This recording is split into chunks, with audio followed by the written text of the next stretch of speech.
Okay, let's unpack this. What is it about vanished civilizations? There's just something, isn't there, that pulls us towards these stories. Absolutely. That idea of a golden age, maybe perfection, and then poof, gone. Right. And Atlantis specifically, grandeur, this sudden, spectacular downfall. Why does that story echo so much through time? Well, I think it's more than just, a good story. It's kind of an intellectual puzzle, but it's also wrapped up in this ethical warning. Uh-huh. We seem to crave explanations, right, for the gaps in history, especially when those gaps involve, like, incredible wealth, maybe advanced tech, and then this big moral failure that leads to a total wipeout. It hits all the buttons. Yeah, it satisfies the philosopher and the explorer in us, you could say. Exactly. So our mission for this deep dive is really to tackle the whole sprawling legend of Atlantis. We're going to start right back at its ancient roots, philosophical roots, Right. then move through the incredibly detailed descriptions of its culture, its society, Right. then look at all those theories, some pretty wild, about where it might have been. All over the globe, literally. Yeah. And finally, kind of examine its lasting impact, culturally, ethically, all that. And what's really fascinating, I think, right from the start, is that we're dealing with a story that's both this super detailed description of, well, maybe an impossible civilization, and it's a powerful philosophical warning straight from Plato.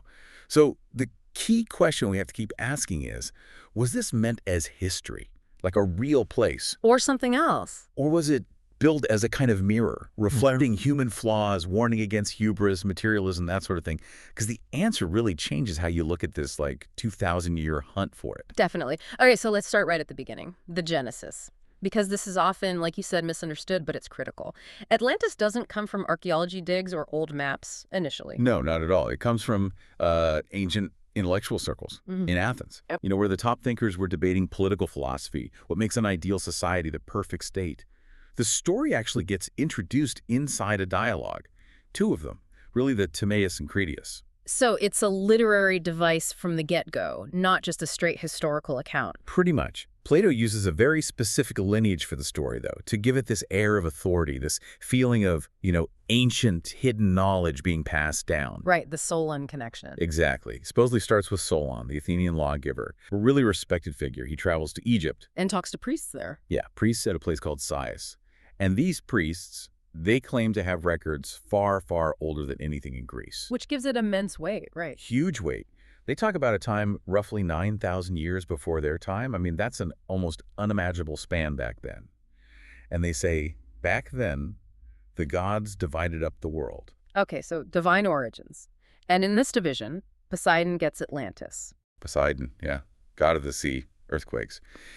He claims this vast island realm as his personal domain. So right away, the culture's established as being born from, immense divine favor. Sets the stage perfectly for the human drama. Which comes next?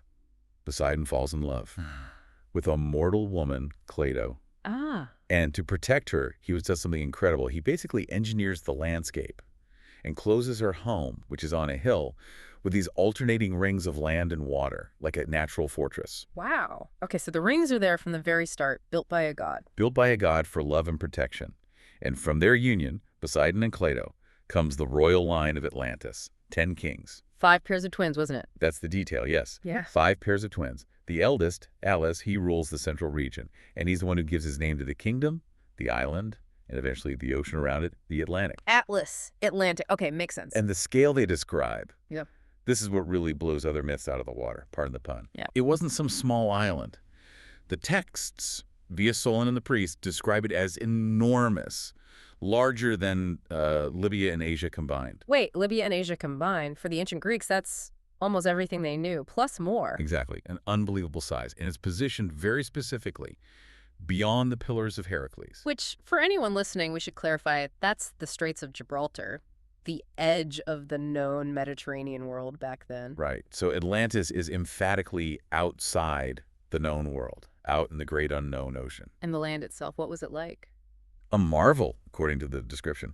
High mountains in the north, shielding it from cold winds, suggests a really pleasant, temperate climate. Nice. But the engine of its prosperity, the real powerhouse, was in the south, this huge, fertile, oblong plain. And not just naturally fertile, right? They engineered it too. Absolutely. It wasn't just luck. It was irrigated by this incredibly complex, meticulously designed network of canals, bringing water down from the mountains. Okay, so advanced engineering, water management. Crucial.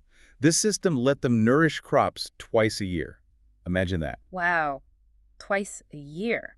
That means sustained abundance, food security unlike almost anywhere else. Exactly. It highlights that their success was this mix of divine blessing and really intense human ingenuity and organization. When you combine that level of natural bounty with that kind of engineering, yeah, you can see how they'd have the resources and the time to build something spectacular. They weren't just surviving, they were thriving. And then you add the resources under the ground. They mined precious metals, gold, silver, and something else, something unique. Ah, this is the famous one, orichalcum. Orichalcum, or mountain copper, basically.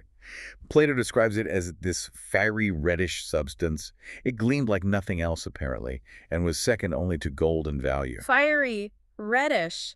You know, that detail is often lost when people just imagine sunken stone ruins. This suggests something almost luminous. It does, and it was used everywhere, according to the text, coating pillars, lining temples, decorating buildings. It gave the city a unique look. What was it, though? Any ideas?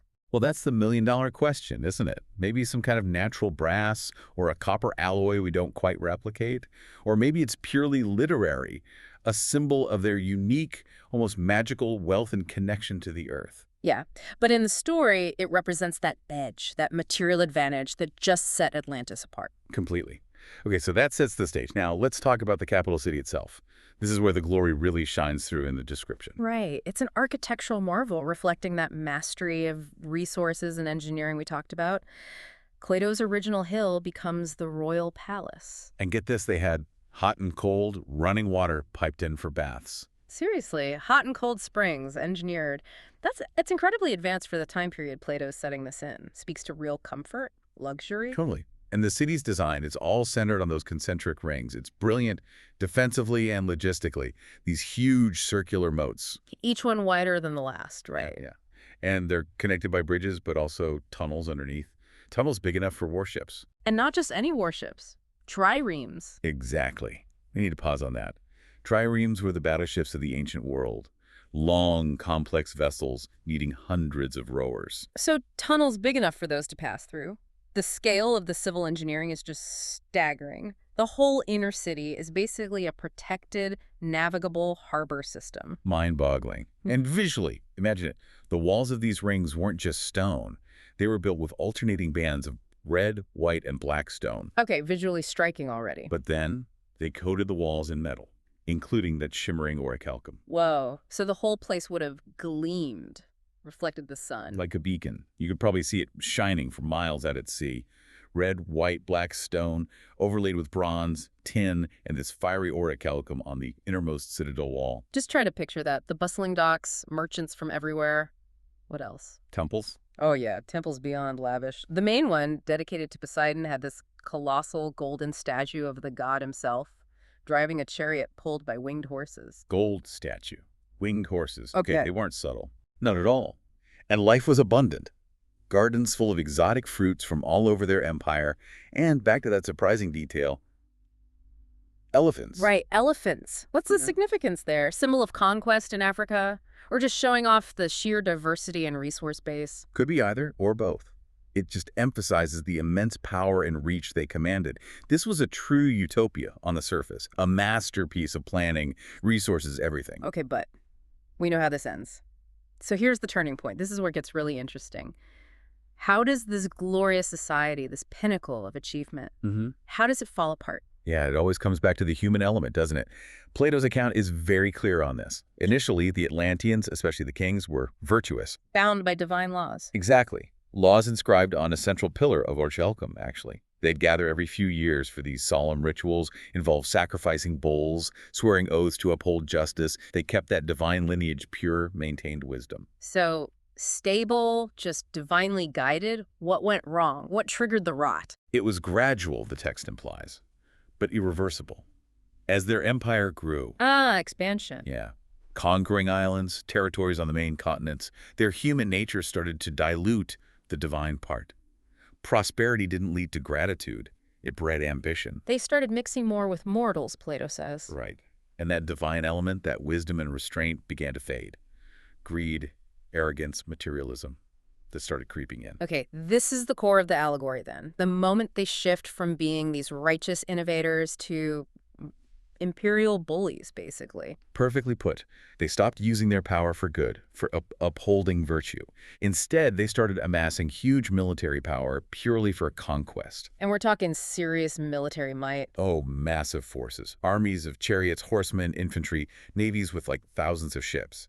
And they turned this power outwards, aiming to enslave the free peoples of the known world. Their goal was just total domination. Pretty much. Pure imperial expansion driven by greed. And standing against this behemoth. Who? Surprisingly, ancient Athens. Ah, Plato's own city. Of course. And he sets up this perfect philosophical contrast. Mm-hmm. You have the modest, virtuous, democratic Athens, the ideal state, in his view as the only real bulwark against the opulent, militaristic, materialistic empire of Atlantis. It's the ultimate ideological showdown, virtue versus wealth and power. Exactly. Athens leads a coalition of Greeks, and the source says they fought incredibly bravely, justly, even when their allies got scared and bailed on them. Facing overwhelming odds. Totally. But Athens, through sheer moral integrity, better strategy, courage, not superior resources, they actually managed to repel the Atlantean invasion. Wow. So they won. The little guy, the virtuous state, actually won against the superpower. They did. They liberated the lands Atlantis had conquered, as presented as this massive triumph of the philosophical ideal over brute force and corruption. There's a but, isn't there? There's a huge but. Victory comes at a terrible cosmic cost. It underlines just how far things have gone wrong, morally speaking. Yeah. Right after the victory, divine wrath descends. Zeus steps in. It seems likely. To punish the Atlanteans for their hubris, for corrupting Poseidon's original perfect creation. And the punishment is swift. Unbelievably swift in total. In a single terrifying day and night, earthquakes, floods, catastrophic violence. Oh, yeah. The text says the earth literally swallowed Athens' victorious warriors. A tragic end for the heroes. No. Yeah. And Atlantis itself, the entire island, the empire, plunged violently into the depths of the sea. Gone in a day and a night. Completely erased. Yeah.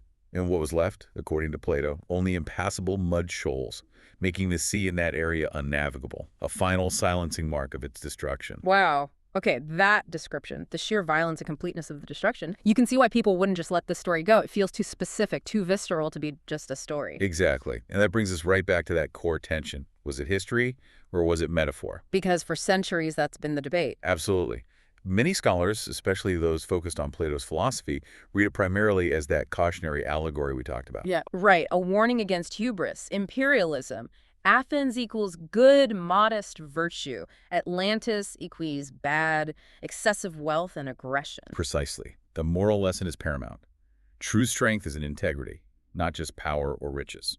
That level of detail you mentioned, the rings, the canals, the metals, the specific dimensions, that pulls people in another direction, doesn't it? It totally does. For many, it felt too concrete, too specific to be purely invented.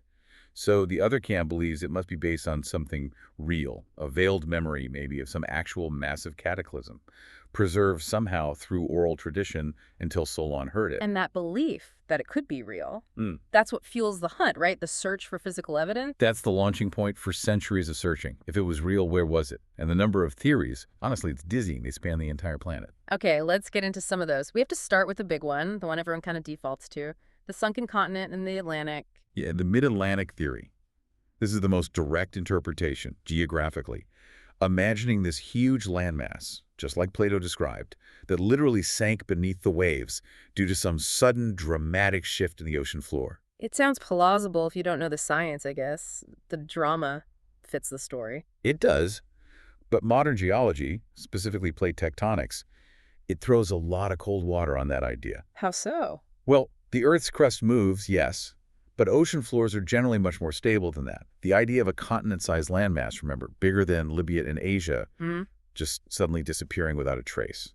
The geological mechanisms for that, especially in the relatively recent time frame the myth implies, just aren't supported by the evidence we have of the Atlantic seafloor. So the ocean floor didn't just collapse? Not on that scale, not that quickly. Continental drift, subduction, these things happen over millions of years, not in a single day and night.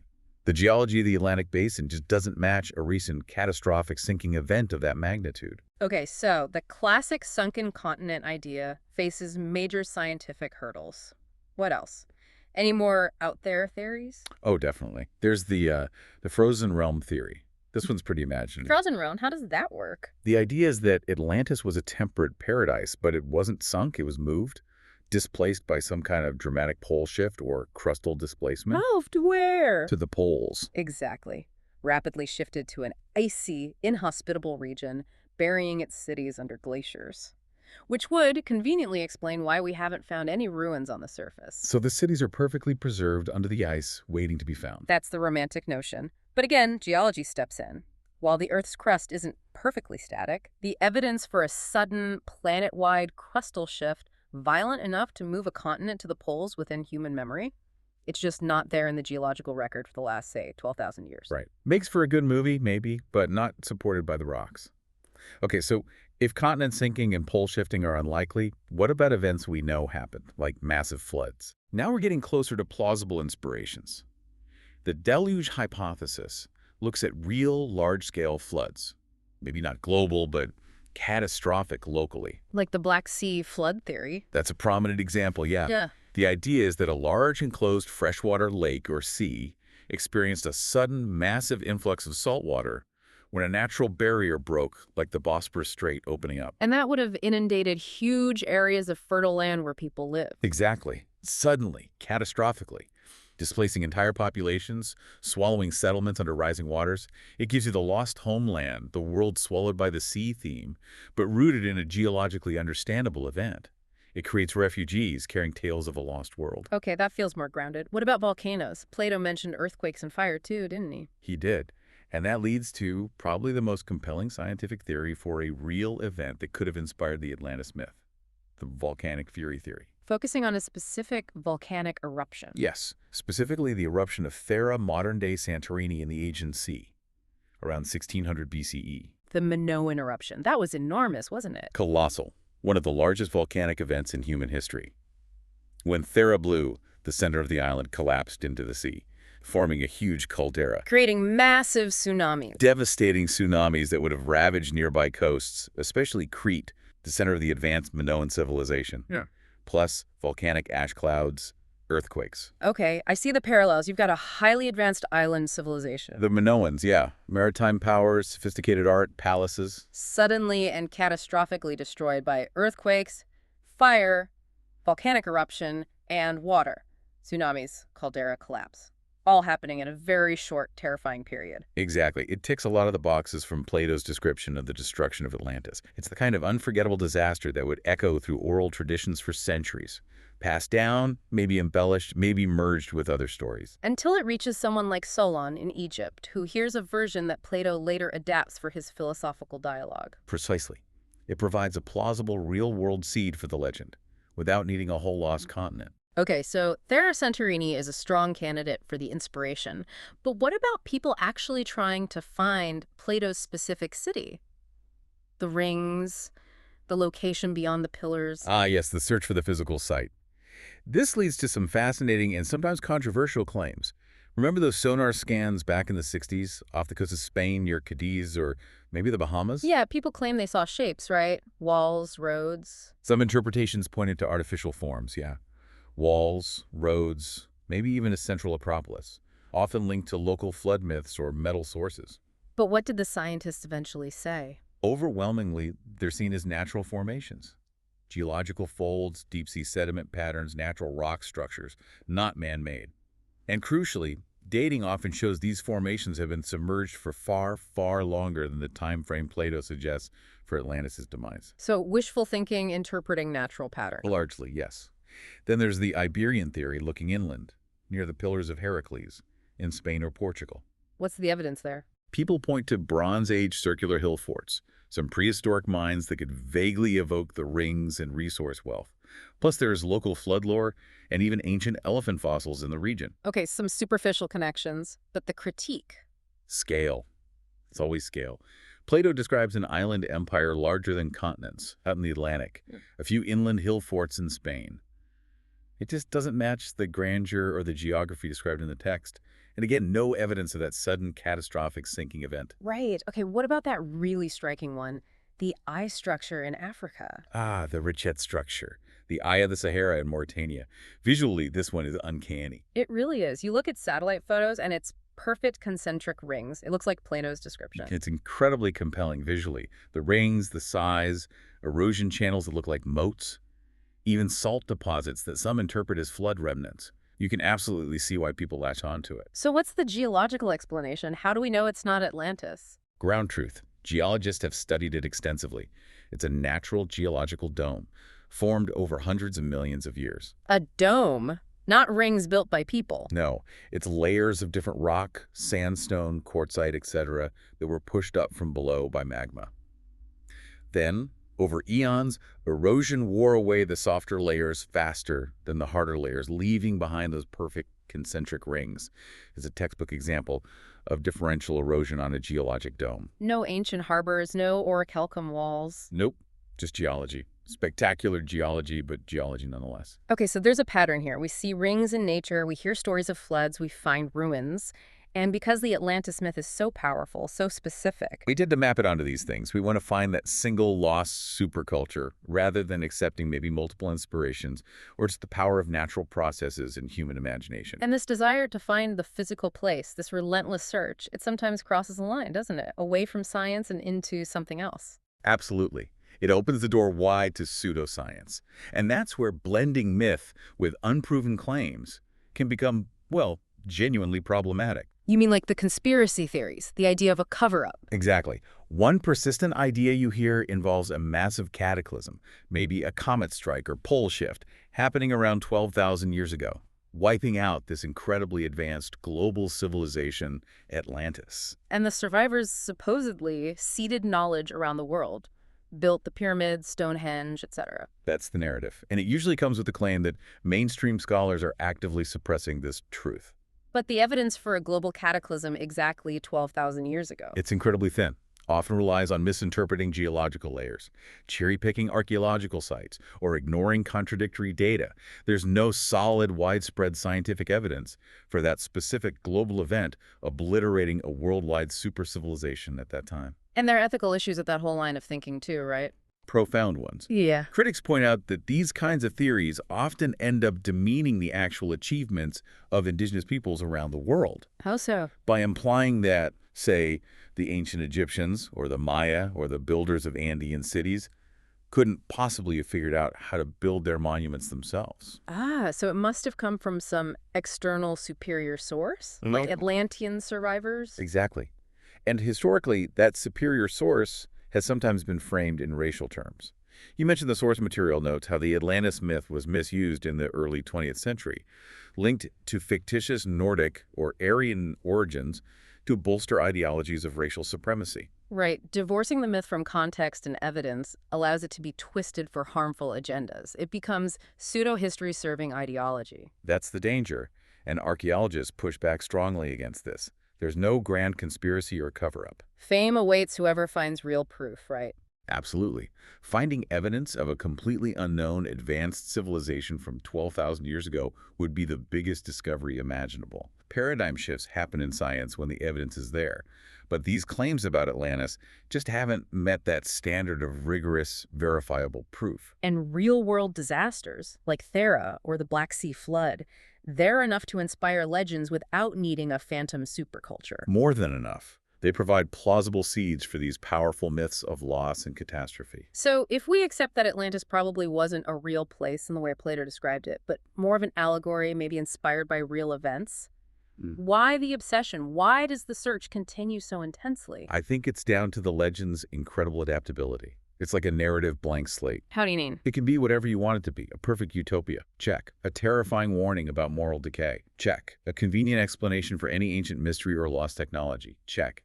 It just fits so many human needs, our desire for wonder, for origins, for explanations of the unknown. And that adaptability means it translates really well into modern culture, doesn't it? Oh, massively. Atlantis is everywhere. Think about how it evolves when it jumps from ancient philosophy into modern Books, movies, games. Yeah, in books, you get everything from like Jules Verne-style submarine explorations of sunken ruins. To complex political thrillers set in hidden underwater kingdoms, maybe ruled by descendants who are facing their own internal conflicts or tyrants, often weaving in themes of romance, revolution, lost tech. And sometimes mixing it with fantasy or sci-fi tropes, magic, aliens, weird sea monsters guarding the ruin. All the time.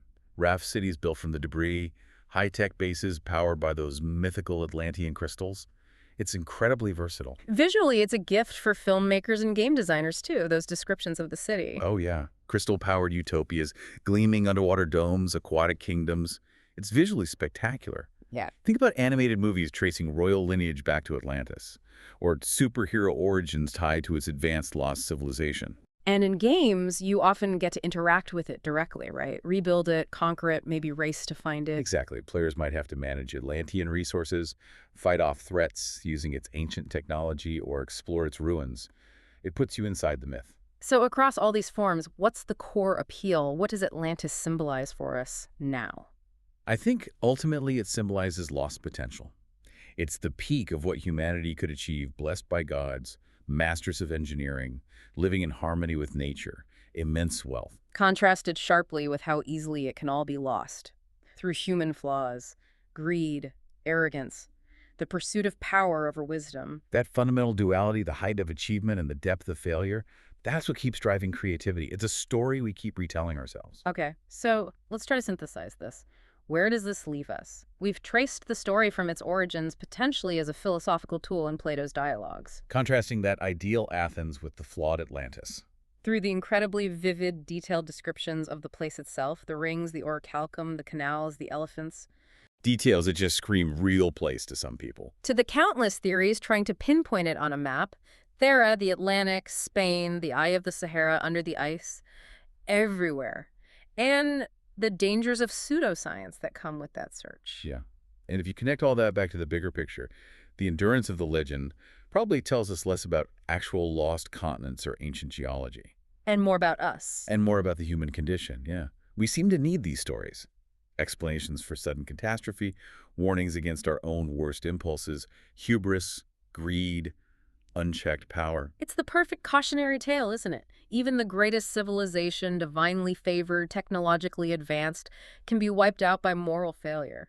And interestingly, in Plato's telling, even victorious Athens suffers tragedy in the cataclysm. Right. The destruction is total, wiping out both the corrupt and the virtuous victors, almost as if the whole system had become so unbalanced it just had to be reset. Which leaves us with a final thought, something for you, the listener, to maybe mull over after this deep dive. Yeah, consider this. If Plato's original intention wasn't to give us a treasure map to a sunken city, but to offer a profound moral warning. A warning about what happens when wealth and power are prioritized over wisdom and justice, the very thing that led to Atlantis' downfall in the story. Then what wisdom, exactly, have we potentially lost or ignored by focusing so much collective energy on trying to find the physical place? Instead of maybe internalizing the lesson of its collapse. Maybe the real treasure of Atlantis isn't buried under mud shoals or ocean waves. Maybe it's in the warning itself, a warning that's still echoing, waiting for us to really listen.